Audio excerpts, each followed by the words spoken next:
Problemet me pastrimin në territorin e Bashkisë së Vlorës po hasen së fundmi në njësitë administrative. Pas Novoselës, tashmë edhe fshatrat e njësisë administrative qendër janë përfshirë nga një situatë shqetësuese grumbullimit të mbeturinave.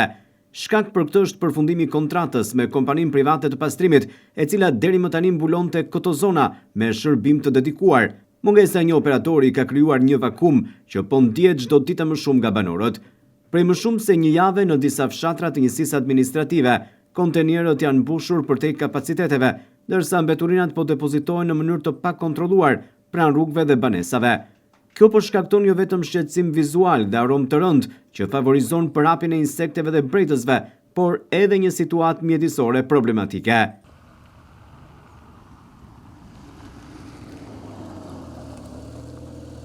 Televizioni 6+1 Vlora zhvilloi gjatë kësaj të shtune një vëzhgim në fshatin Art, ku situata paraqitej problematike.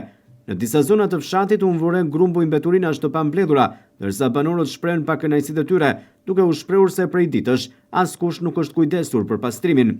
Problematika të ngjashme janë raportuar edhe në fshatrat e tjerë të njësisë administrative qendër, të cilët deri tani mbështeteshin te kompania private që nuk po operon më. Ndërkohë, Bashkia e Vlorës ka tentuar të ndërhyjë përmes shërbimit të saj të pastrimit, i cili zakonisht mbulon vetëm zonën urbane. Punojësit dhe mjetet e bashkisë janë shpërndarë edhe në njësitë administrative përreth për të zbutur situatën, por sipas burimeve zyrtare, kapacitetet aktuale nuk janë të mjaftueshme për të përballuar një territor kaq të gjerë dhe të shpërndarë. Shtrirja e madhe gjeografike e qytetit, së bashku me fshatrat e vartësisë, e tejkalon mungesën e menaxhimit vetëm me mjetet e bashkisë. Kjo situatë ka rritur edhe më shumë urgjencën për gjetjen e një zgjidhje të qëndrueshme.